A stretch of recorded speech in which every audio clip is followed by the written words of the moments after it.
Amazing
facts India సమర్పించు దానియేలు మరియు ప్రకటన గ్రంథ ప్రవచనములకు మిమ్మల్ని అందరినీ హృదయపూర్వకంగా ఆహ్వానిస్తున్నాము. ఈ రాత్రి చాలా ప్రాముఖ్యమైన అంశము మనం చూడబోతున్నాము. నిశ్చయ మరణము నుండి విమోచన. ఈ అంశం గురించి మనం తెలుసుకోవాల్సిన విషయములు, ప్రాముఖ్యమైన విషయములు ఈ పుస్తకములో పొందుపరిచి ఉంచబడినవి. దీనిని ఉచితంగా మీరు పొందొచ్చు. ఆ ఫోన్ నెంబర్కి దయచేసి ఫోన్ చేయండి, లేక ఆ వెబ్సైట్ విజిట్ చేయమని మిమ్మల్ని కోరుచున్నాము. ఈ పుస్తకము మీ చేతుల్లో ఉండాలని, ఉచితంగా మీ చేతుల్లో ఉండాలని మేము ఆశపడుచు ఉన్నాము. నిశ్చయ మరణము నుండి విమోచన. ప్రార్థన చేసుకుని వాక్యంలోనికి వెళ్దాం. మహాపరిశుద్ధుడు అయిన మా ప్రియ పరలోకపు తండ్రి, మీ నామమునకు స్తుతులు స్తోత్రములు చెల్లించుకుంటున్నాము. మాతో మాట్లాడమని, మీ పరిశుద్ధాత్మను మాకు బోధకునిగా అనుగ్రహించమని మా ప్రభువును మీ ప్రియకుమారుడైన నజరేయుడైన యేసు క్రీస్తు నామములో అడిగి వేడుకొంచున్నాం తండ్రి, ఆమెన్. అది చాలా కష్టమైన నిర్ణయము ఒక తండ్రికి. అబ్రహాము అనేకసార్లు ఆలోచించాడు, ఇది నిజంగా దేవుడు నాతో మాట్లాడారా? ఎందుకంటే అబ్రహామును దేవుడు తన కుమారుణ్ణి, తన ఏకైక కుమారుడైన ఇస్సాకును బలి అర్పణగా దేవుడు ఇమ్మని అబ్రహామును కోరారు. అంత మాత్రమే కాదు, ఏ కొండ మీద అర్పించాలో కూడా దేవుడు తెలియచేశారు. అబ్రహాము కుమారుడైన ఇస్సాకును ప్రత్యేకంగా దేవుడు అడిగారు. ఇప్పుడు అబ్రహాముకి లేక జన్మించిన కుమారుడు ఇస్సాకు. ఈ తండ్రి ఈ వృద్ధాప్యంలో పుట్టిన ఆ కుమారుణ్ణి ఎంతగా ప్రేమించి ఉంటాడో నీవు నేను ఊహించవచ్చు. అబ్రహాము ఇది నిజంగా దేవుని స్వరమా కాదని అనేకసార్లు అనుమానం కలిగింది. తండ్రి మనసు మనం గ్రహించవచ్చు. కానీ అబ్రహాము నిర్ధారణ చేసుకున్నాడు, నేను వినినది నా దేవుని స్వరము. కాబట్టి ఇస్సాకును నెమ్మదిగా లేపాడు. ఇద్దరు సేవకులను అబ్రహాము పిలిచాడు. ఇప్పుడు వారు మొరియా కొండకు ప్రయాణమై వెళుతూ ఉన్నారు. అది 3 రోజుల ప్రయాణము. నీవు నేను ఊహించవచ్చు. తండ్రి, కుమారుడు, 2 సేవకులు ఇప్పుడు ఆ ప్రయాణములో ఉన్నారు. నిశ్శబ్దంగా నడుస్తున్నాడు. తండ్రి హృదయం కృంగిపోతుంది. నా ఏకైక కుమారుడు, నాకు వాగ్దానం చేయబడిన ఈ కుమారుణ్ణి నేను ఏ విధంగా బలి అర్పించగలను? అనేకసార్లు అబ్రహాముకు అనుమానం కలుగుతుంది. ఆ పరిస్థితిలో అబ్రహాము కనిపిస్తుంది, నాకు అర్థం కావడం లేదు, నిజంగా నేను చెయ్యాలా చేయకూడదా? కానీ అబ్రహాముకి ఒక నిర్ణయము, even though I don't understand, I will obey. నాకు అర్థం కాకపోయినా సరే నేను మాత్రం నమ్ముతాను, నేను విధేయుడిగా ఉంటాను అని అబ్రహాం నిర్ణయించుకున్నాడు. ఆ 3 రోజుల ప్రయాణంలో ఇస్సాకు తండ్రి మనస్సు గమనించి ఏదో పొరపాటున్నదని ఉద్దేశించి ఇస్సాకు అడిగాడు, నాన్న కట్టెలున్నవి, కత్తి ఉన్నది, నిప్పులున్నవి, గొర్రెపిల్ల ఏది, గొర్రెపిల్ల ఏది అన్నప్పుడు అబ్రహాము యొక్క హృదయము కదిలించబడింది. కానీ అబ్రహాము యొక్క విశ్వాసము ఎంత బలంగా ఉందంటే, నా కుమారుడా, గాడ్ విల్ ప్రొవైడ్, దేవుడు చూసుకుంటారు. ఇప్పుడు ఆ కొండ దగ్గరికి వచ్చారు. ఆ కట్టెలు తీసుకుని ఇస్సాకు వీపు మీద అబ్రహాం పెట్టాడు. ఇప్పుడు తండ్రి కుమారులు ఇద్దరూ కూడా ఆ కొండ ఎక్కారు.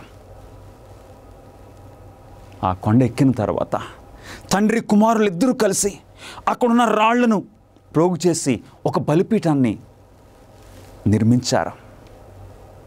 అబ్రహాముకి ఇక బ్లడ్ ప్రెషర్ పెరుగుతుంది. ఏం చేయాలి ఈ పరిస్థితుల్లో?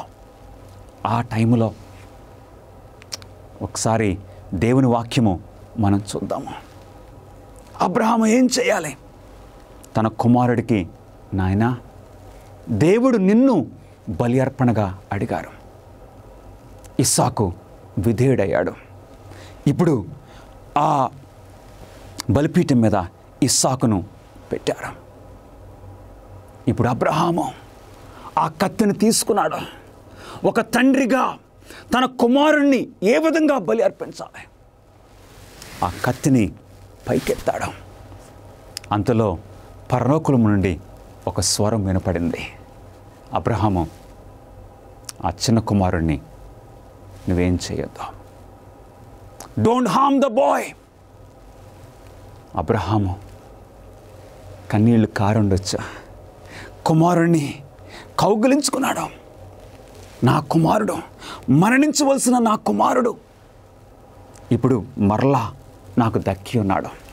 ఇదిగో ఆ పొదలో చిక్కుకున్న ఆ పొట్టేళ్లను నీ కుమారునికి బదులుగా అర్పించమని అబ్రహాముకి దేవుడు సెలవిచ్చారు.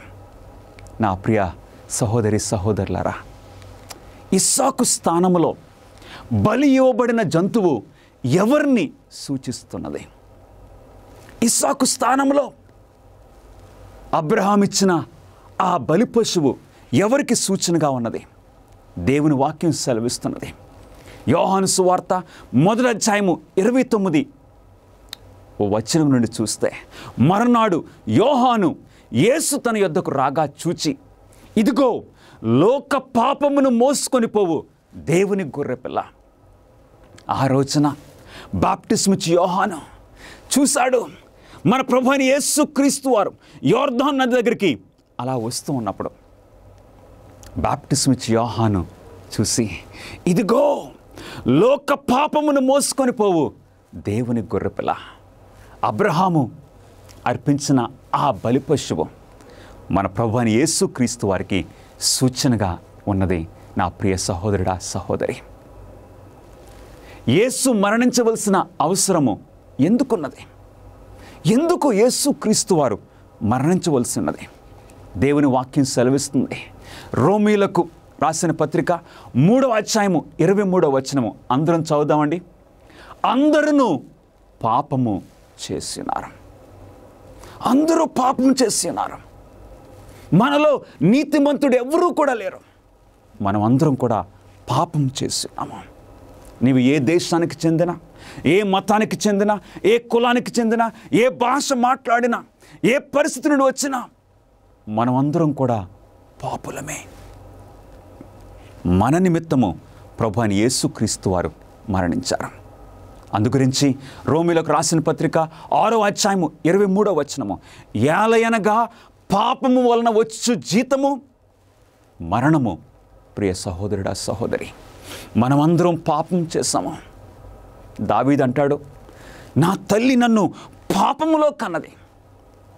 మనకు పాపం చేయమని ఎవరు కూడా మనకి ట్రైనింగ్ ఇవ్వక్కర్లేదు. అబద్ధాలు ఆడమని ఎవరు కూడా మనకు బోధించే అవసరం లేదు. మనం నిజంగా పాపులమే.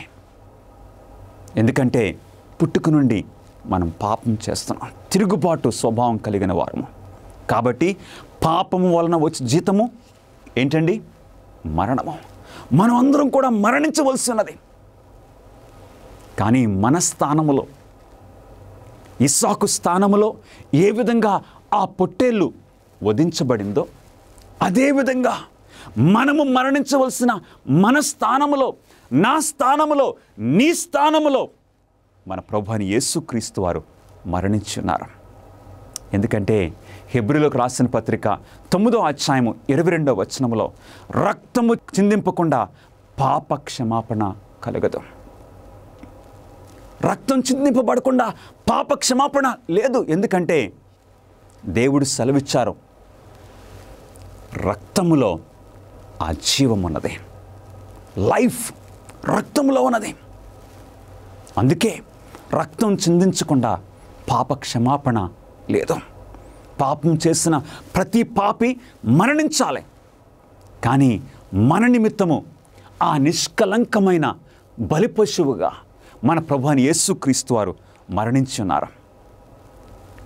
ఇంగ్లాండ్ దేశానికి చెందిన ఈ వ్యక్తి విలియం ఫూలే, ఆయన ఒక నర్సుగా పనిచేస్తున్నాడు. కానీ విలియం ఫూలేకి ఇబోలా వైరస్ సోకింది. చాలా భయంకరమైన వైరస్. కానీ ఈ ఇబోలా వైరస్ యొక్క దాడి నుండి తప్పించుకోగలిగాడు, బయటపడ్డాడు. ఆ టైంలో అమెరికా దేశంలో అట్లాంటా ఆ ప్రాంతంలో అక్కడ ఒక డాక్టర్ గారు ఈ ఇబోలా వైరస్తో మరణించే స్థితిలో ఉన్న ఆ టైంలో వారికి వార్త అందింది. ఇబోలా వైరస్ ద్వారా అనేక మంది మరణిస్తున్నారు. కానీ ఈ వైరస్ సోకినా కానీ ఈ విలియం ఫూలే బ్రతికి బయటపడ్డాడు. అంటే విలియం ఫూలే యొక్క రక్తములో ఆ ఇబోలా వైరస్ని జయించే, ఎదుర్కొనే ఆ యాంటీబాడీస్ ఉన్నాయని గమనించారు. వెంటనే వరల్డ్ హెల్త్ ఆర్గనైజేషన్ ఈ విలియం ఫూలేని ఒక ప్రత్యేకమైన విమానంలో పెట్టి అట్లాంటాకి పంపించారు. గమనిస్తున్నారా? ఎందుకు? విలియం ఫూలే యొక్క రక్తాన్ని అక్కడ మరణిస్తున్న ఆ వ్యక్తికి అందించాలి. రక్తములో ప్రాణమున్నది, రక్తములో జీవమున్నది. అప్పుడు ఈయన రక్తాన్ని ఆయనకు ట్రాన్స్ఫర్ చేశారు. అప్పుడు ఆయన కూడా బ్రతికాడు. గమనిస్తున్నారా ప్రియులరా? అటు తర్వాత మనకు తెలుస్తున్న విషయం ఏంటంటే ఈ విలియం ఫూలే తర్వాత ఈయన రక్తం ద్వారా రక్షింపబడిన మరొక వ్యక్తి ఒక చక్కటి సంబంధము కలిగిన వారుగా అయ్యారు. మన ప్రభువైన యేసుక్రీస్తు వారి యొక్క రక్తము ప్రతి పాపిని రక్షిస్తుంది. ఏ వ్యక్తినైనా సరే, ఎంత పాపినైనా సరే, మన ప్రభువైన యేసుక్రీస్తు వారి రక్తము ఆ మరణ స్థాయి నుండి బయటకు తీసుకొని వస్తుంది. కొరింథీయులకు రాసిన మొదటి పత్రిక 15వ అధ్యాయము 3వ వచనములో క్రీస్తు మన పాపముల నిమిత్తము మృతి పొందెను. హల్లెలూయా! మన పాపముల నిమిత్తము నేను మరణించవలసినది, నీవు మరణించవలసినది, నీ స్థానములో, నా స్థానములో ఆయన ఏ పాపము చేయని, ఏ పాపము ఎరగని మన ప్రభువైన యేసుక్రీస్తు వారు మరణించటము మనం చూస్తూ ఉన్నాం ప్రియులరా. మొదటి పేతురు 3వ అధ్యాయము 18, 19 వచనాల్లో ఆ నీతిమంతుల కొరకు నీతిమంతుడైన క్రీస్తు పాపముల విషయంలో ఒక్కసారే శ్రమపడెను. అవును, దుర్మార్గుల నిమిత్తము ఒక నీతిమంతుడు, పాపుల నిమిత్తము ఒక పరిశుద్ధుడు మన పాపముల నిమిత్తము ఆయన మరణించున్నారు. ఆయన మరణ త్యాగం చేశారు. మూడవ ప్రశ్న, ఈ మహా గొప్ప రక్షణ ప్రణాళిక ఏమని పిలువబడుచున్నది? ఈ రక్షణ ప్రణాళికకు మరొక పేరేంటి? ప్రకటన గ్రంథము 14వ అధ్యాయము 6వ వచనములో భూనివాసులకు ప్రకటించినట్లు నిత్య సువార్త తీసుకొని ఆకాశ మధ్యమున ఎగురుచుండెను. ఇక్కడ ప్రకటన రాసిన యోహాను ఒక దూతను చూస్తున్నాడు. ఆకాశ మధ్యమున ఆ దూత ఎగురుచు భూనివాసులందరికీ ఒక వర్తమానము అందిస్తున్నట్లు యోహాను చూశాడు. ఏమి ప్రకటిస్తున్నాడు ఆ దూత? నిత్య సువార్త. అందుకే ప్రియులరా, అంటే పాపులమైన మనము రక్షింపబడే అవకాశం మనకున్నదని తెలియచేసేది గాస్పల్. ఈ రక్షణ ప్రణాళికకు మరొక పేరేంటి? సువార్త. ఈ సువార్త ఏమని పిలుస్తుంది బైబిల్? నిత్య సువార్త. ఏ తరములో అయినా సరే, ఏ పరిస్థితుల్లో ఉన్నా సరే నీవు రక్షింపబడే అవకాశము నీకు నాకు ఉన్నది. అందుగురించే ఈ వార్త అందరికీ తెలియాలి. దేవుడు మన కొరకు ఇంతటి అద్భుతమైన బలియాగమును ఎందుకు చేశారు? ఎందు గురించి ఇంత గొప్ప అద్భుతమైన బలియాగము దేవుడు చేశారు? యోహాను సువార్త 3వ అధ్యాయము 16వ వచనము దయచేసి నాతో పాటు మనందరం చదువుదాం. దేవుడు లోకమును ఎంతో ప్రేమించెను, కాగా ఆయన తన అద్వితీయ కుమారునిగా పుట్టిన వానియందు విశ్వాసముంచు ప్రతివాడును నశింపక నిత్యజీవం పొందినట్లు ఆయనను అనుగ్రహించెను. ఎందుకు ఇంత గొప్ప త్యాగమును పరలోకమందున దేవుడు మన నిమిత్తం ఎందుకు చేశారో తెలుసా? లవ్, ప్రేమ. దేవుడు లోకమును ఎంతో ప్రేమించెను. ఆయన స్వరూపములో నిన్ను నన్ను సృష్టించుకున్నారు.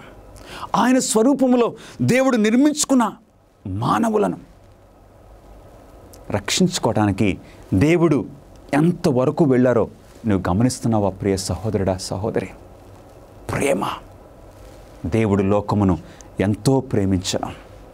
5వ ప్రశ్న, యేసు త్యాగ బలియాగము నుండి ప్రయోజనము పొందుటకు నేనేమి చేయవలను? అవును, ప్రభువైన యేసుక్రీస్తు వారు మనం పాపులమై ఉండగానే, మన పాపపు స్థితి మనం గ్రహించక ముందే మన నిమిత్తము ప్రభువైన యేసుక్రీస్తు వారు మరణించారు. ఇప్పుడు ఈ బలియాగము నుండి, ఇట్టి త్యాగము నుండి మనము లాభం పొందాలంటే ఏం చేయాలి? అపోస్తల కార్యములు 16వ అధ్యాయము 31వ వచనము, ప్రభు అయిన యేసునందు విశ్వాసం ఉంచుము, అప్పుడు నీవు రక్షణ పొందదువు. హల్లెలూయా. ఈరోజు నీ జీవితంలో నా ప్రియ సహోదరుడా, నా ప్రియ సహోదరి, నీ జీవితంలో యేసుక్రీస్తునందు విశ్వాసం ఉంచుము. అప్పుడు నీకేం కలుగుతుంది? రక్షణ. యేసుక్రీస్తును మనమందరం కూడా విశ్వసించినట్లయితే మనమందరం కూడా రక్షింపబడే అవకాశం ఉన్నది. ఈ గొప్ప త్యాగము నీ కొరకు, నా కొరకు ప్రభువైన యేసుక్రీస్తు వారు చేశారు. అందుగురించి మనం ఏం చేయాలి? మనం ఆయన యందు విశ్వాసం ఉంచాలి. అవును, మోషే టైములో ఆ ప్రజలు అరణ్యములో ఉన్నప్పుడు వారికి విషసర్పములు వచ్చి ఆ విషసర్పం యొక్క కాటు వలన అనేక మంది మరణిస్తున్న ఆ పరిస్థితుల్లో దేవుడు మోషేకి సెలవిచ్చారు. అనేక మంది మరణిస్తున్నారు కాబట్టి మోషే ఒక ఇత్తడి సర్పమును చేసి నువ్వు పైకెత్తమన్నారు. అదే ప్రకారంగా మన ప్రభువైన యేసుక్రీస్తు వారు కూడా సిలువపై పైకెత్తపడ్డారు. పైకెత్తబడటం వలన మనకు విమోచన కలుగుచున్నది. ప్రియులరా, ఈ నికోదేముతో ప్రభువైన యేసుక్రీస్తు వారు ఈ విషయాన్ని తెలియజేస్తూ ఏమన్నారు? అలాగే విశ్వసించు ప్రతివాడును నశింపక ఆయన ద్వారా నిత్యజీవం పొందినట్లు దేవుడు మనకు అనుగ్రహించారు. ఇది గొప్ప శుభవార్త. నీవు మరణించిన అవసరం లేదు. నీ పాప పరిస్థితుల్లో నీవు మరణించిన అవసరం లేదు. నీకు నిత్యజీవము కలుగుతుంది యేసుక్రీస్తు వారిని విశ్వసించటం ద్వారా. యోహాను సువార్త 1వ అధ్యాయం 12వ వచనములో తన్ను ఎందరూ అంగీకరించిరో వారందరికీ దేవుని పిల్లలగుటకు ఆయన అధికారము అనుగ్రహించాను. ప్రియ సహోదరుడా, సహోదరి, యేసుక్రీస్తును ఈరోజే నీవు అంగీకరించు. క్రీస్తుతో ఒక చక్కటి సంబంధాన్ని నువ్వు ప్రారంభించుకో. అప్పుడు ఏమవుతుంది? దేవుని పిల్లలగుటకు ఆయన అధికారం అనుగ్రహించాను. నీవు ఒక దేవుని బిడ్డగా నీవు జీవించవచ్చు. నీవు ఒంటరిగా బాధపడుతున్నావా? నా జీవితం ఏంటి ఇలాగ అయిపోయింది అని నీవు అధైర్యపడుచున్నావా? ఇక నా జీవితం వేస్ట్, నేను ఆత్మహత్య చేసుకోవాలని నీకు అనిపిస్తుందా? యేసుక్రీస్తు వారి దగ్గరికి రా. దేవుని కుమారుడిగా, దేవుని కుమార్తెగా నీవు అవటానికి ఆయన అధికారము అనుగ్రహించబడింది. ఆయనను అంగీకరించమని దేవుని వాక్యము నిన్ను కోరుచూ ఉన్నది. నేను క్షమించబడి ఎలా పవిత్రపరచబడగలను? ఆ క్షమాపణ నేను పొంది ఏ విధంగా పవిత్రపరచబడగలను? అపోస్తలుల కార్యములు 3వ అధ్యాయము 20వ వచనములో, మీ పాపములు తుడిచివేయబడు నిమిత్తము మారు మనసు నొంది తిరుగుడి. అంటే మారు మనసు పొందటము. మారు మనసు పొందటం అంటే ఇప్పుడు మనం చేసిన ఆ పాపముల గురించి పశ్చాత్తాపడటము ప్రియ సహోదరుడా, సహోదరి. ఎందుకంటే నా పాపములు ఆయనను సిలువకు ఎక్కించినవి.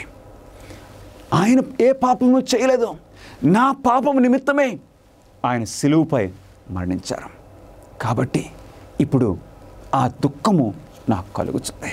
అయ్యో, నా గురించే కదా ఆయన సిలువపై మరణించింది.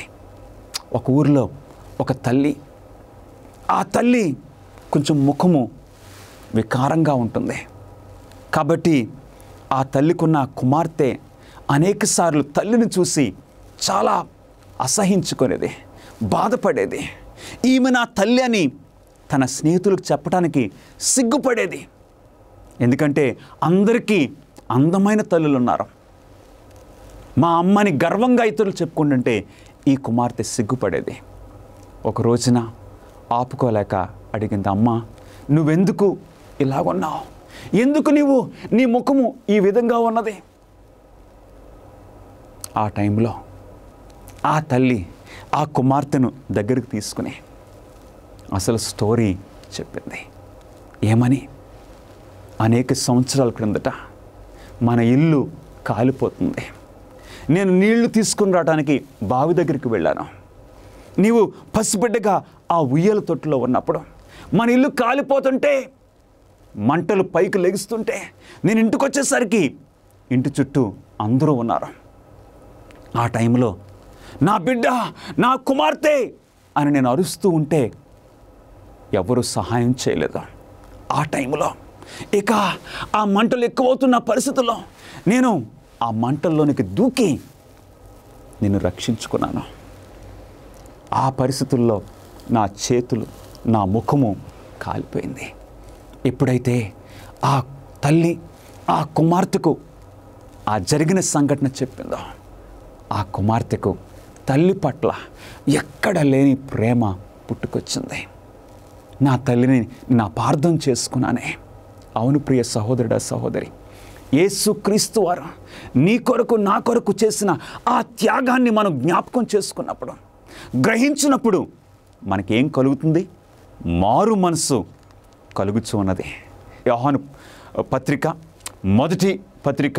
మొదటి అధ్యాయము 9వ వచనము అందరం చదువుదామండి. మన పాపములను మనము ఒప్పుకొని ఎడల ఆయన నమ్మదగిన వాడును నీతిమంతుడును గనుక ఆయన మన పాపములను క్షమించి సమస్త దుర్నీతి నుండి మనలను పవిత్రులుగా చేయను. అవును, మనం ఒప్పుకోవటము, పశ్చాత్తాపడినప్పుడు ఏం జరుగుతుందో తెలుసండి? మన పాపాలను ఒప్పుకుంటున్నాం. ఆ కుమార్తె అన్నది, అమ్మా నన్ను క్షమించు, అమ్మా నీ హృదయాన్ని నేను ఎంత గాయపరిచానో నన్ను క్షమించు అని ఆ తల్లిని అడిగినట్లుగా మన పాపాలని మనం ఒప్పుకున్నప్పుడు, అయ్యో నేనెందుకు ఆ పాపాన్ని చేశాను, నన్ను క్షమించని మనం మన పాపాలని ఒప్పుకున్నప్పుడు ఆయన ఏంటండి? నమ్మదగిన వాడు, నీతిమంతుడును కనుక ఆయన మన పాపములను క్షమించి సమస్త దుర్నీతి నుండి మనలను పవిత్రులుగా చేయను. ప్రభువైన యేసుక్రీస్తు వారి దగ్గరికి ఈరోజే నీ వచ్చి నీ పాపాలు ఒప్పుకుంటే, ఈరోజే నిన్ను పవిత్రులుగా ప్రభువైన యేసుక్రీస్తు వారు చేస్తారు. ఎంత గొప్ప విషయము ప్రియ సహోదరి, సహోదరుడా! పాపులమైన మనము పవిత్రులుగా అయ్యే అవకాశము యేసుక్రీస్తు వారి ద్వారా మనకు కలుగుతుంది. విచ్ఛిన్నమైపోయినటువంటి ప్రపంచంలో దేవుని యొక్క ప్రణాళిక ప్రవచనాల ద్వారా మీరు తెలుసుకోవాలని కోరుతూ ఉన్నారా?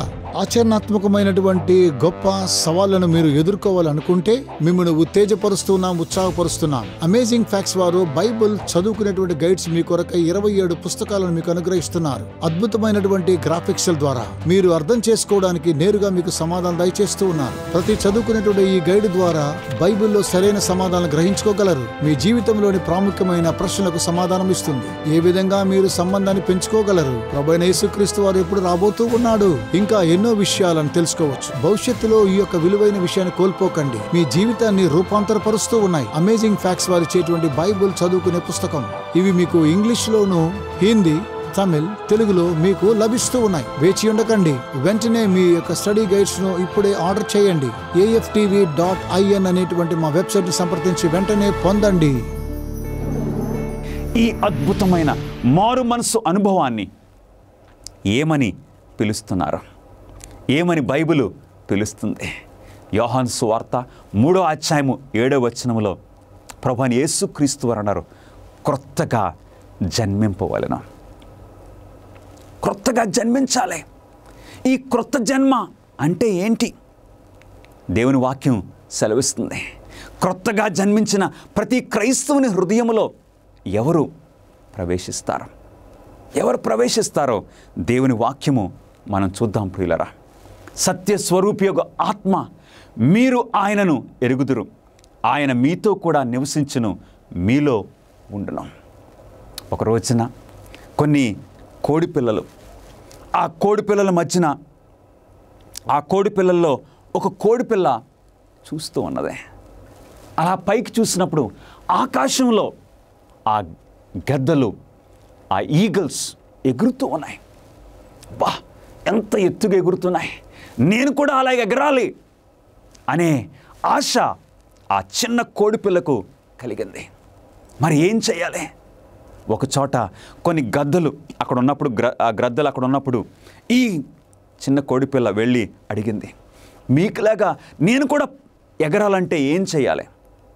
అప్పుడు అందులో ఒక పెద్దది అన్నది, మేము తింటున్నది నీవు కూడా తింటే మాకులాగా ఎగరగలవు అన్నది.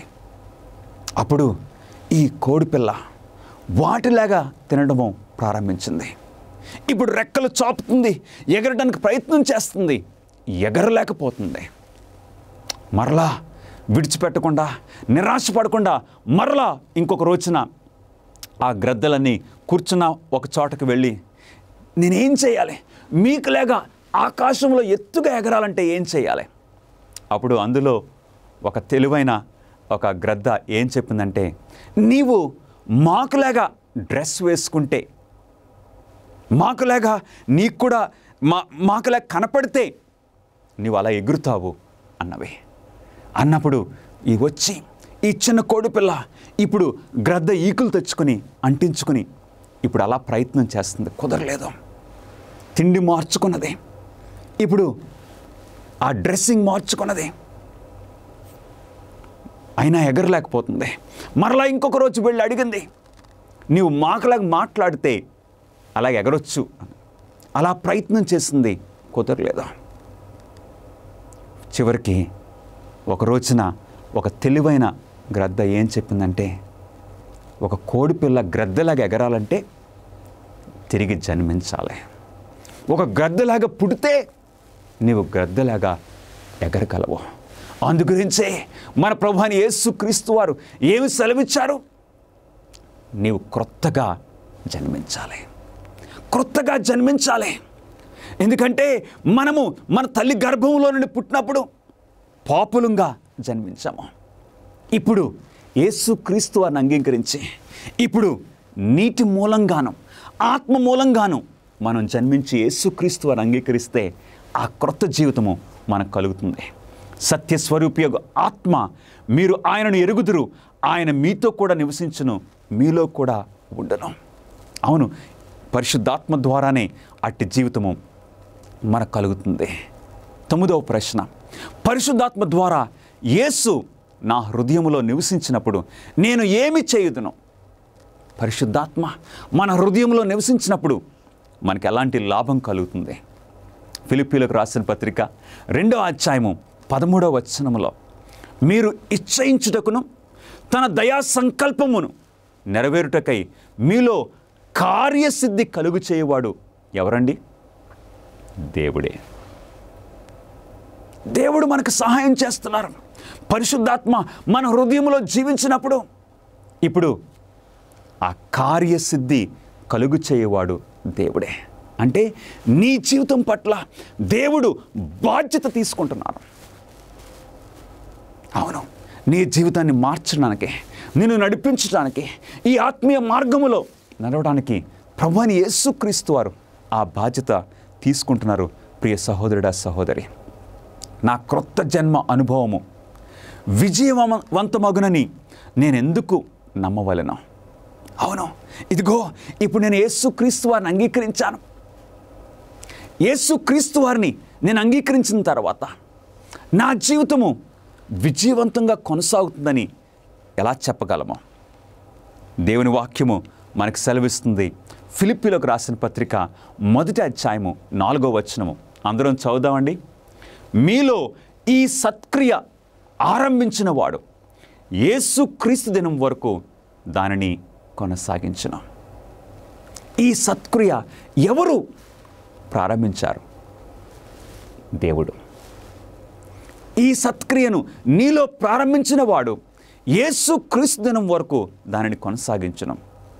యేసుక్రీస్తు దినం అంటే యేసుక్రీస్తు వారి యొక్క 2వ రాకడ వరకు. అవును ప్రియులరా, ఈ క్రొత్త ఆత్మీయ ప్రయాణము నీవు యేసుక్రీస్తు వారిని అంగీకరించావు కాబట్టి ఈ ఆత్మీయ ప్రయాణములో యేసుక్రీస్తు వారు మనకు తోడుగా ఉంటారు, దానిని కొనసాగిస్తారు. ఎప్పటి వరకు? నిన్ను మార్గం మధ్యలో ఆయన విడిచిపెట్టట్లేదు. ఎలాగైతే ఒక కుమ్మరి ఆ మట్టిని తీసుకొని ఒక పాత్రను చేస్తాడో, ఆ పాత్ర ఆ కుమ్మరి యొక్క దృష్టిలో ఆ పాత్ర పరిపూర్ణంగా పూర్తయ్యే వరకు ఆ కుమ్మరి ఎలాగైతే విడిచిపెట్టడో, నీ జీవితం పట్ల, నా జీవితం పట్ల ప్రభువైన యేసుక్రీస్తు వారు అట్టి బాధ్యత తీసుకుంటారు. అవును ప్రియ సహోదరుడా, సహోదరి, ఆ మట్టి కుమ్మరికి ఏ విధంగా లోబడుతుందో అదేవిధంగా పరమ కుమ్మరికి మనం లోబడినట్లయితే ఆయన ప్రారంభించిన ఆ మంచి క్రియ యేసుక్రీస్తు వారి యొక్క 2వ రాకడ వరకు ప్రభువైన యేసుక్రీస్తు వారు కొనసాగిస్తారు. కొంతమంది తమ క్రైస్తవ అనుభవంలో ఎందుకు విఫలమవుతారు? కొంతమంది క్రైస్తవ జీవితం ప్రారంభించినప్పుడు ఇదిగో చాలా కష్టంగా ఉంది, ఇంతకుముందే నా జీవితం బాగున్నది అని అనిపిస్తుంది. జస్ట్ తాత్కాలికంగా ఎందుకు విఫలమవుతూ ఉంటారు? ఎందుకంటే యెషయా గ్రంథము 53వ అధ్యాయము 6వ వచనములో మనలో ప్రతి వాడును తనకిష్టమైన త్రోవకు తొలగన. దేవుని మార్గము నుండి మనం తొలగిపోయాం కాబట్టి ఈ క్రైస్తవ జీవితంలో మనము అపజయము పొందుతూ ఉన్నాము. కానీ ఎప్పుడైతే ఒక గొర్రె పిల్లగా నీవు నేను యేసుక్రీస్తు వారిని వెంబడిస్తామో, ఆయన మనకు ఉద్దేశించిన మార్గములో మనం నడుస్తామో, అప్పుడు మన క్రైస్తవ జీవితము సఫలమవుతుంది, విజయవంతమవుతుంది, గురి చేరుతుంది. నా ప్రియ సహోదరుడా, సహోదరి, లూకాసు వార్త 22వ అధ్యాయము 43వ వచనములో మన ప్రభువైన యేసుక్రీస్తు వారు మన వలె ఈ భూమి మీద జీవించారు, మన వలె ఈ శోధనలు అనుభవించారు. ఈ పరిస్థితి అంతా కూడా మన ప్రభువైన యేసుక్రీస్తు వారు అనుభవించారు. కానీ యేసుక్రీస్తు వారి యొక్క విజయవంతమైన ఆ జీవితానికి రహస్యం ఏంటో తెలుసా ప్రియులరా? దేవుని వాక్యం చూద్దాం. నా ఇష్టము కాదు నీ చిత్తమే సిద్ధించునుగాక అని ప్రార్థించాను.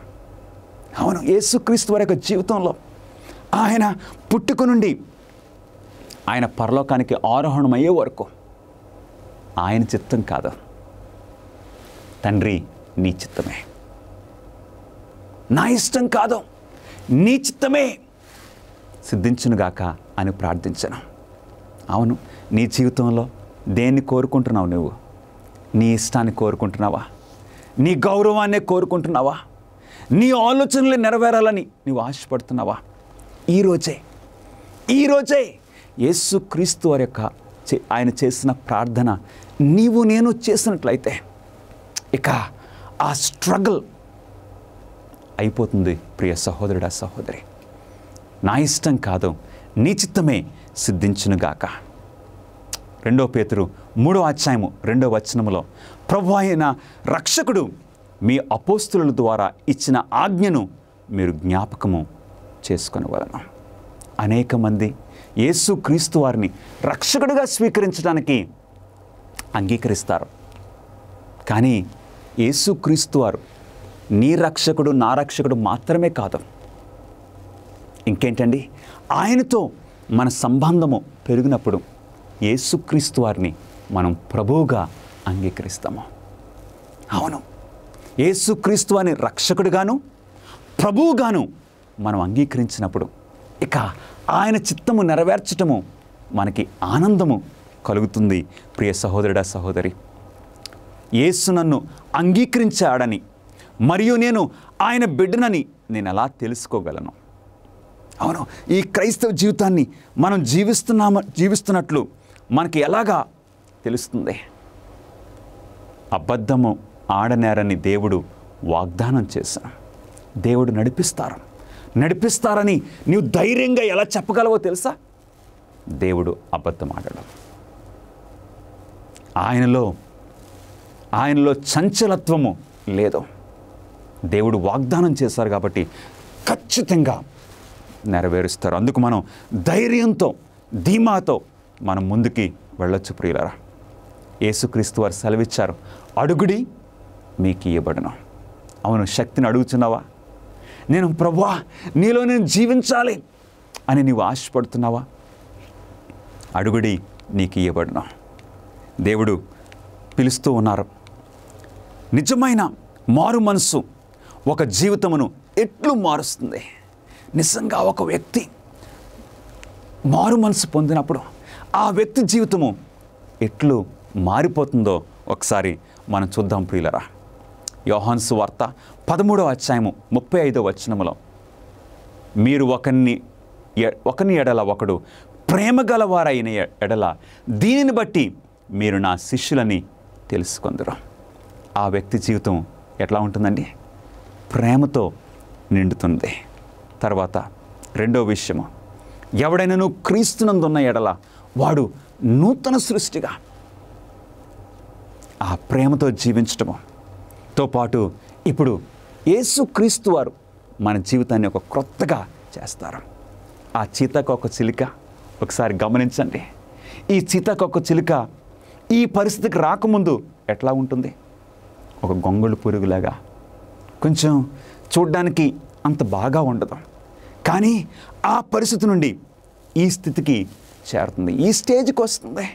మన క్రైస్తవ జీవితం కూడా మనకి ఇష్టం లేని, మనం అసహించుకున్న ఆ జీవితము ఇప్పుడు యేసుక్రీస్తు వారిని అంగీకరించడం ద్వారా ఒక రంగురంగుల సీతాకోక చిలుక లాగా మారుతుంది. ఒక సహోదరి ఇటీవల సాక్ష్యం ఇచ్చింది. ఈ కరోనా వైరస్ రావటం వలన ఆ సహోదరి క్వారంటైన్ చేయబడ్డది. ఆ టైంలో ఆ 14 రోజులు ఆ క్వారంటైన్ చేయబడిన ఏకాంతంగా ఉన్న ఆ స్థితిని ఆ టైంలో ఆమె బైబిల్ చదువుచు ప్రార్థన చేసుకుంటూ ఉన్నది. ఆ 14 రోజులు అయిన తర్వాత ఆమెను టెస్ట్ చేసినప్పుడు నెగిటివ్ వచ్చింది. ఆ సహోదరి ఏం సాక్ష్యం ఇచ్చిందో తెలుసా? ఈ 14 రోజులు నేను అలా ఉండటం వలన నేను బయటికి వచ్చి సీతాకోక చిలుక లాగా ఆ రంగురంగుల క్రైస్తవ అనుభవము నేను సంపాదించుకున్నాను. అవును, క్రీస్తులో మనము నూతన సృష్టిగా మార్చబడుతున్నాము. 1 యోహాను 3:21 మనం ఆయన ఆజ్ఞలను గైకొనుచు ఆయన దృష్టికి ఇష్టమైనవి చేయుచున్నాము. ఇప్పుడు యేసుక్రీస్తును రక్షకుడిగా అంగీకరించిన వారు ఏం చేస్తారండి? దేవుని 10 ఆజ్ఞలు గైకొనుచు జీవిస్తారు. అటు తర్వాత రోమీయులకు రాసిన పత్రిక 12:2 మీరు ఈ లోక మర్యాదను అనుసరింపక ఉత్తమమును అనుకూలమును సంపూర్ణమైన దేవుని చిత్తమేదో పరీక్షించి తెలుసుకున్నట్లు మీ మనస్సు మారి నూతన మగుట వలన రూపాంతరము పొందిడి. మన జీవితాన్ని దేవుడు మార్చివేస్తారు. ఇక ఆ లోక మర్యాదలు ప్రకారంగా కాదు, యేసుక్రీస్తుని అంగీకరించాం కాబట్టి ఇప్పుడు ఒక క్రొత్త జీవితము. ఇంతకుముందు ఎలా జీవించామో అది వేరు. ఇప్పుడు యేసుక్రీస్తులో ఒక క్రొత్త జీవితము మనకు కలుగుతుంది. ఇంతకుముందు చూసిన విషయాలు పట్ల ఇప్పుడు ఆసక్తి లేదు. ఇంతకుముందు ఒకలాంటి మాటలు, ఆ బూతులు అలాంటివి మన నోట్లో నుండి వచ్చేవి. కానీ ఇప్పుడు యేసుక్రీస్తు అని అంగీకరించిన తర్వాత ఈ క్రైస్తవ జీవితంలో మనం కొనసాగుతూ ఉన్న ఆ టైములో మన జీవితము చక్కగా మారుతుంది. ప్రియ సహోదరుడా, సహోదరి, అపోస్తల కార్యములు 1వ అధ్యాయం 8వ వచనంలో ఇప్పుడు మనము యేసుక్రీస్తుకు సాక్షులంగా జీవిస్తాం. ఇంతకుముందు నేను స్వార్థమైన జీవితాన్ని జీవించేవాడిని. ఇప్పుడు యేసుక్రీస్తును అంగీకరించిన తర్వాత యేసుక్రీస్తును మహింపరిచినట్లు ఆయనకు సాక్షిగా జీవించడము సాధ్యమవుతుంది. ఎఫెసీయులకు రాసిన పత్రిక 6వ అధ్యాయం 18వ వచనంలో ఆత్మ వలన ప్రతి సమయమునందును ప్రతి విధమైన ప్రార్థనను విజ్ఞాపన చేయొచ్చు. ఇప్పుడు ప్రతి సమయంలో ప్రార్థన చేసుకుంటూ, ప్రభువా నీతో నా సంబంధము పెరగాలి. ప్రార్థన విజ్ఞాపనలో మన జీవితము కొనసాగుతూ ఉంటుంది. ఈ విధంగా విజయవంతమైన క్రైస్తవ జీవితాన్ని మనం అనుభవించవచ్చు.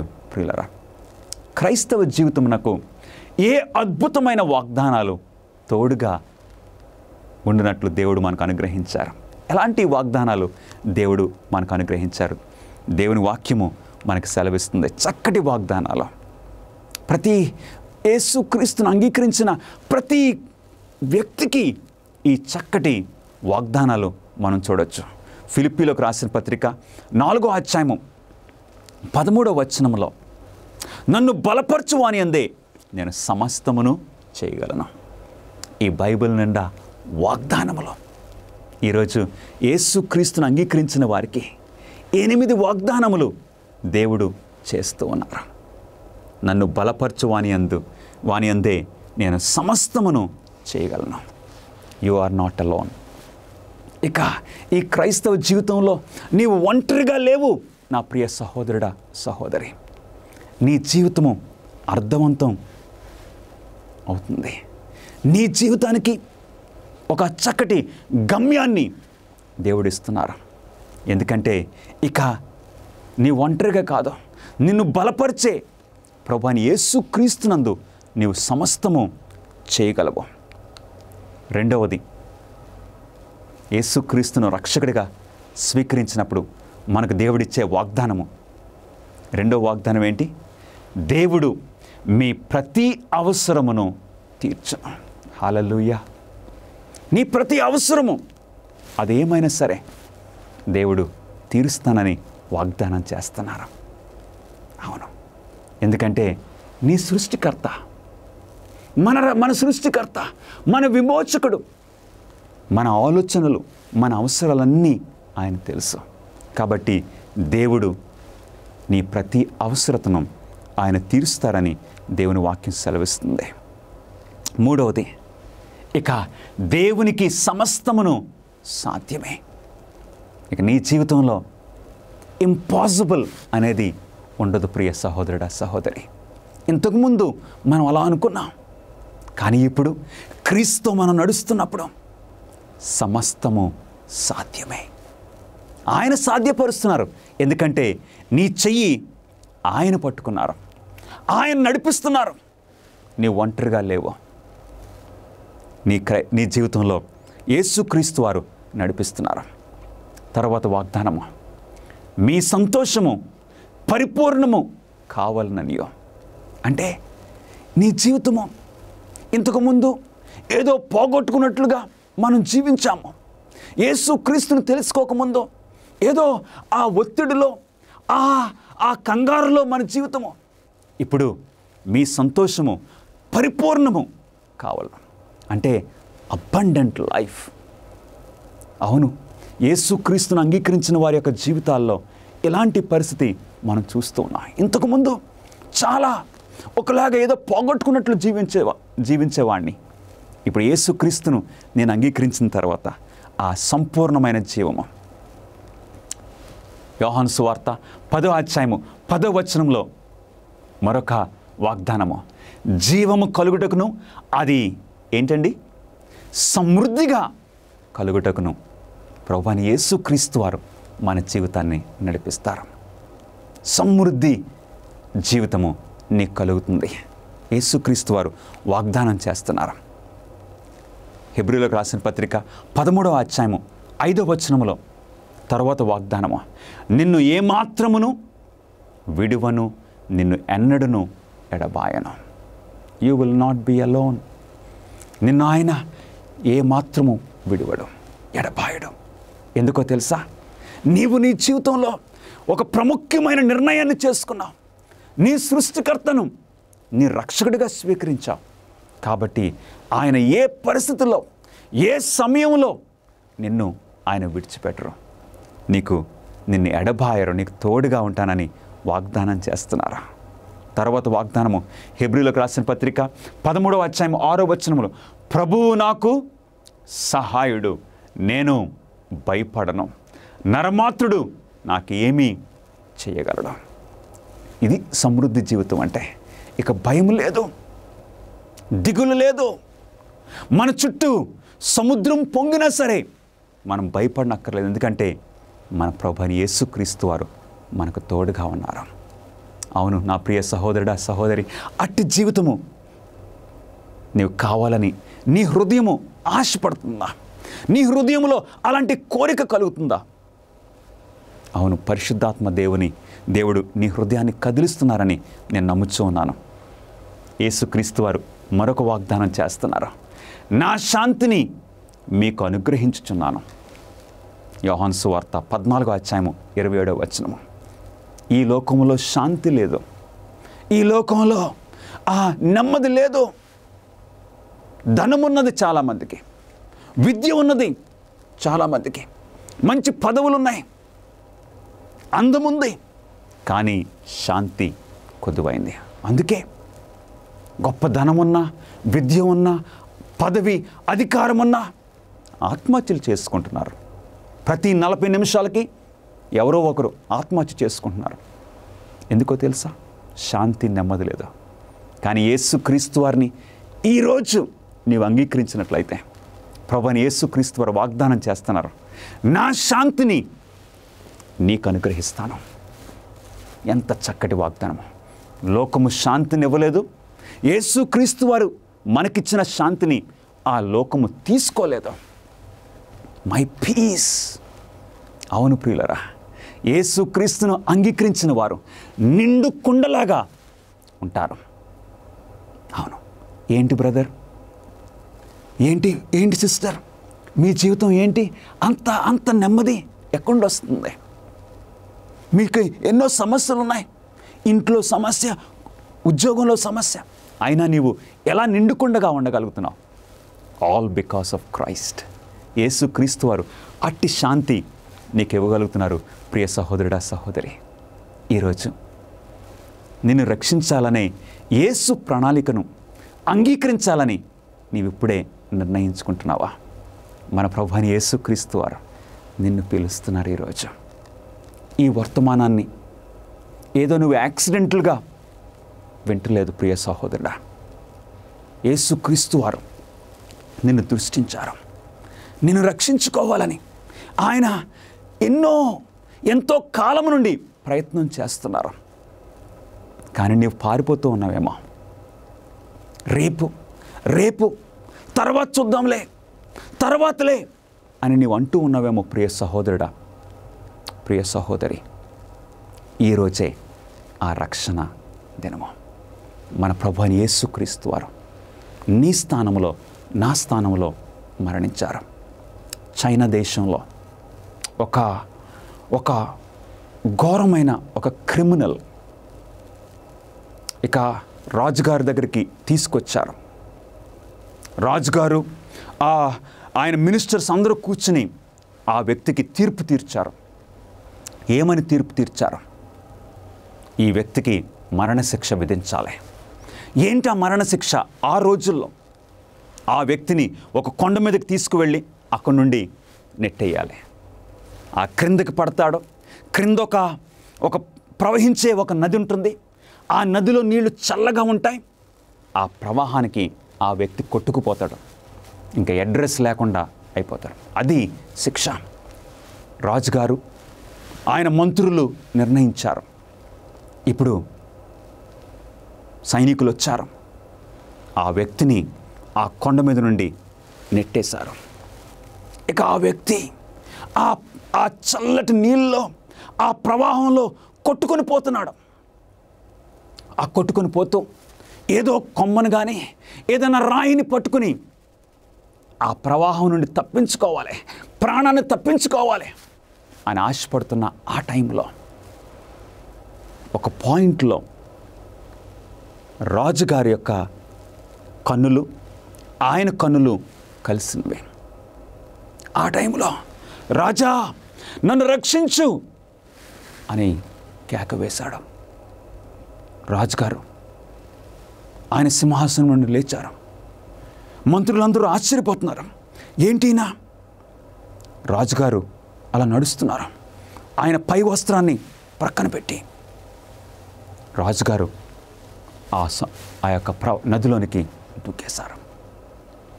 బలమైన ఈ రాజు ఆయన బలమైన హస్తముతో ఆ వ్యక్తిని ఆ ప్రవాహం నుండి బయటికి లాగేశారు. ఈ ప్రక్రియలో రాజుగారు తన ప్రాణాన్ని కోల్పోయారు. రాజులకు రాజు, ప్రభువులకు ప్రభు అయిన మన ప్రభు అయిన యేసుక్రీస్తు వారు నీవు పొందవలసిన శిక్ష, నేను పొందవలసిన శిక్ష ఆయన పొందారు. ఈరోజే మన ప్రభు అయిన యేసుక్రీస్తు వారిని అంగీకరించి క్రీస్తుతో ఒక క్రొత్త జీవితాన్ని ప్రారంభించడానికి నీవు ఇష్టపడుతున్నావా ప్రియ సహోదరుడా, సహోదరి? ప్రార్థన చేసుకుందాం. మహాపరిశుద్ధుడా, దేవాతి దేవ, సర్వాధికారి, మీకే స్తుతులు, మీకే స్తోత్రములు నాయన.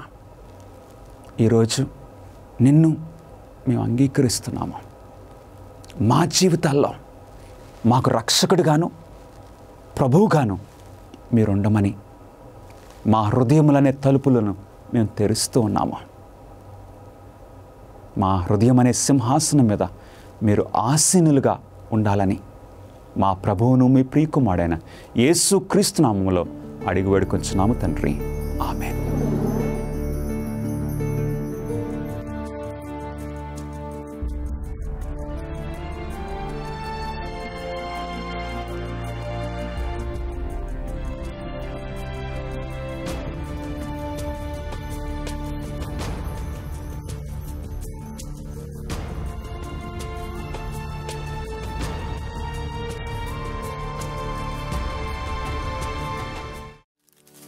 చెట్లు అందమైనవి మరియు చెట్టు చెట్టుగా తయారవడానికి అవసరమైన ప్రతిదీ ఒక చిన్న విత్తనంలో నుండి వస్తుందంటే ఆశ్చర్యంగా అనిపిస్తుంది కదా. ఎందుకంటే అద్భుతం ఏంటో తెలుసా? చిన్న QR కోడ్ లోపల మీరు ఆధ్యాత్మికంగా ఎదగడానికి మీకు కావాల్సినవన్నీ ఉన్నవి. Amazing facts India link tree ఇది. దీన్ని స్కాన్ చేయండి అంతే. వెంటనే మీరు మా బైబిల్ అధ్యయన ప్రణాళిక, మా వెబ్సైట్, మా book store, YouTube, Facebook, Instagram, ShareChat మీరు ఇప్పుడు కనెక్ట్ అయ్యారు. ఈ చిన్న QR కోడ్ని స్కాన్ చేయండి. ఈరోజే మీ ఆధ్యాత్మిక ఎదుగుదలకు శ్రీకారం చుట్టండి. అమేజింగ్ ఫ్యాక్ట్స్ నన్ను ఎంతగానో ప్రభావితం చేసింది. దేవునికి స్తోత్రం. అమేజింగ్ ఫ్యాక్ట్స్ ని బట్టి అమేజింగ్ ఫ్యాక్ట్స్ నిజానికి నా జీవితంలో గొప్ప మార్పు ఇంతవరకు చూపిన ప్రభావం అమేజింగ్ ఫ్యాక్ట్స్ నిజం. ఈ రోజు నేను ఈ స్థితిలో ఉండడం మంచిగా అనిపించింది. నేను బైబిల్ చదవడం ప్రారంభించాను. నేను సెవెంత్ డే అడ్వెంటిస్ట్ జీవితంలో ఇంకో ఏదో ఉండాలని దేవుడే దీన్ని జరిగిస్తున్నాడు. ఈ వాక్యం చాలా అడుగుజాడలను అనుసరించడం ఎంతైనా మంచిది. అమేజింగ్ ఫ్యాక్ట్స్ 55 సంవత్సరాలకు పైగా దేవుని సువార్తను ప్రపంచ నలుమూలలా ప్రకటిస్తూ ఉన్నది. అప్పుడు టీవీలో ఒక మినిస్ట్రీ పేరు కనిపించింది, అమేజింగ్ ఫ్యాక్ట్స్ అని. నేను చాలా మంది పాస్టర్ల ప్రసంగాలు విన్నాను, కానీ ఈయన చెప్పేది వినడం అదే మొదటిసారి. నేను ఏదో విన్నాను, వెంటనే నా బైబిల్ తీసుకున్నాను. అరే, నేను ఇంతవరకు ఇది వినలేదే, బైబిల్లో ఎక్కడుందో చూద్దామని అనిపించింది. వాక్యం అయ్యేదాకా అక్కడి నుండి లేవలేదంటే నమ్మండి. నేను బైబిల్ పాఠాలు చదవడం ప్రారంభించాను. వీరిలో ప్రతి ఒక్కరూ తమ జీవితాల్లో మార్పును చూశారు, నాతో సహా. నా ప్రశ్న ఏంటంటే, నాకే ఎందుకు ఇలా జరుగుతుంది ప్రభువా అని. ప్రభువు నా మొర విన్నాడు. ఒక నాన్నలా ఆయన నన్ను ఆదరించాడు. నేను సర్వం కోల్పోయాను. అప్పుడే నా జీవితంలో దేవుడు లేడని నేను గ్రహించాను. నేను ఒక బైబిల్ ప్రవచన సభకు వెళ్ళాను. ఈ వాక్యం చాలా శక్తివంతమైనది మరియు తిరస్కరించలేనిది. ఇది నిజంగా సత్యం, ఇది అద్భుతం అనుకుంటూ నేను ఇంటికి వెళ్ళిపోయాను. మరిన్ని అమేజింగ్ ఫ్యాక్ట్స్ వీడియోల కోసం మా యూట్యూబ్ ఛానల్ దర్శించండి. సబ్స్క్రైబ్ చేయడం మర్చిపోవద్దు.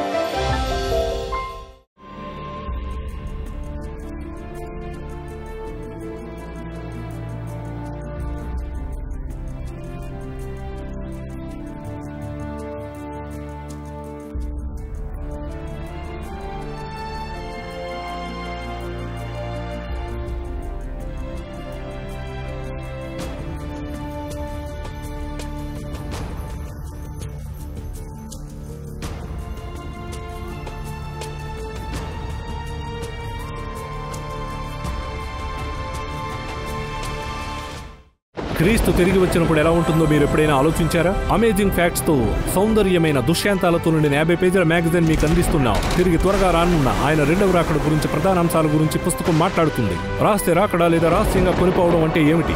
ఈ పుస్తకం తీర్పు గురించి, 1,44,000 మంది గురించి, వారు ఎవరు, ఇది 1000 ఏళ్ల గురించి, నూతనం చేయబడిన భూమి గురించి మాట్లాడుతుంది. ఈ పుస్తకంలో చక్కగా పొందుపరచబడ్డాయి. మీరు చదివి ధ్యానించి మీ స్నేహితులకు కూడా పంపండి. ఈ రోజే మీ కాపీని ఆర్డర్ చేయడానికి దర్శించండి bookstore.aftv.in.